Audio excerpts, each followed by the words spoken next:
Buenas chicos y chicas, bienvenidos a un nuevo podcast. Hoy os hablaré de Ernesto Che Guevara, un recorrido histórico desde América Latina y la revolución del siglo XX. La figura de Ernesto Che Guevara debe entenderse dentro del contexto político, económico y social de América Latina a mediados del siglo XX.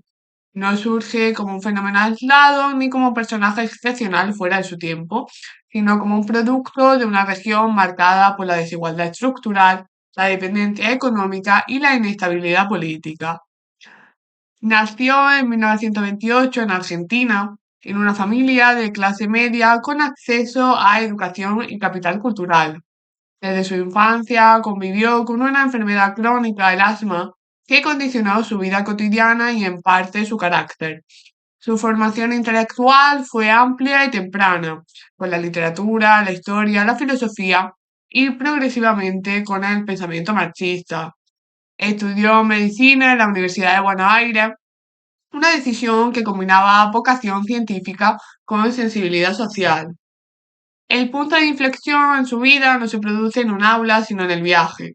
Entre 1951 y 1953 recorrió varios países de América Latina, entrando en contacto directo con las realidades que compartían un patrón común: la economía primaria exportadora, la fuerte concentración de la tierra, la pobreza rural extrema y los estados con escasa capacidad para garantizar los derechos básicos.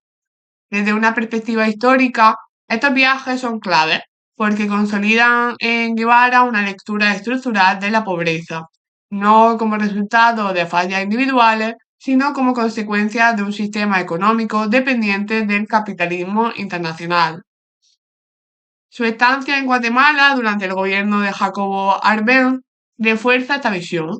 La caída de ese gobierno tras una intervención apoyada por Estados Unidos marca profundamente a Guevara.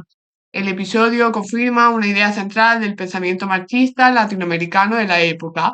Los intentos reformistas dentro del marco capitalista eran sistemáticamente bloqueados cuando afectaban a los intereses externos. A partir de entonces, Guevara concluye que la transformación social profunda no sería posible sin ruptura política y eventualmente armada. En México conoce a Fidel Castro, quien lideraba un movimiento opositor a la dictadura de Batista en Cuba. Guevara se incorpora al grupo no como figura secundaria, sino como cuadro político militar en formación. El proyecto revolucionario cubano combinaba nacionalismo, antiimperialismo y progresivamente socialismo, en un contexto de fuerte dependencia económica de Estados Unidos y de represión interna. El desembarco del grupo revolucionario en Cuba en 1956 fue militarmente fallido en su inicio, pero el movimiento logró replegarse y reorganizarse en la Sierra Maestra. Durante la guerra de guerrilla, Guevara se destacó por su capacidad organizativa, su disciplina y su concepción de la guerra como una herramienta política. Desde una lectura histórica, su papel no puede separarse del contexto. Se trataba de un conflicto irregular contra un Estado autoritario sostenido por intereses externos. La victoria en la batalla de Santa Clara en 1958 fue decisiva para el colapso del régimen de Batista. En enero de 1959, la revolución triunfa y abre una etapa inédita en la historia de Cuba y de América Latina. Tras el triunfo, Guevara asume diversas responsabilidades en el nuevo Estado revolucionario, ocupa cargos como comandante militar, presidente del Banco Nacional y ministro de Industria. Este periodo debe analizarse como un intento acelerado de transformación estructural en un país subdesarrollado con recursos limitados y sometido rápidamente a un bloqueo económico. Las políticas impulsadas por el gobierno revolucionario incluyeron nacionalizaciones, reforma agraria y planificación estatal. Guevara defendía una transición al socialismo basada no solo en el cambio económico, sino también en una transformación ética de la sociedad.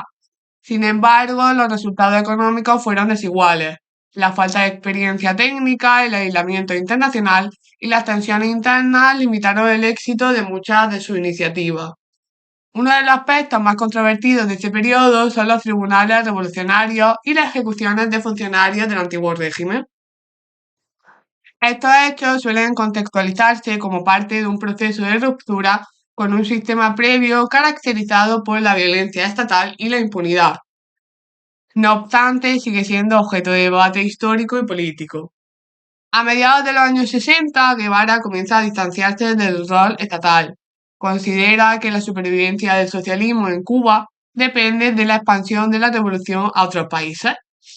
Esta idea se inscribe en una concepción internacionalista del marxismo común en la época, que veía la lucha anticapitalista como un proceso global. Participa primero en un intento fallido de apoyar movimientos revolucionarios en África y luego se traslada a Bolivia, donde intenta iniciar una guerrilla rural. El contexto boliviano, sin embargo, era distinto al cubano. Había un menor apoyo del campesinado, una fuerte presencia militar y un aislamiento político. La experiencia va fracasando progresivamente.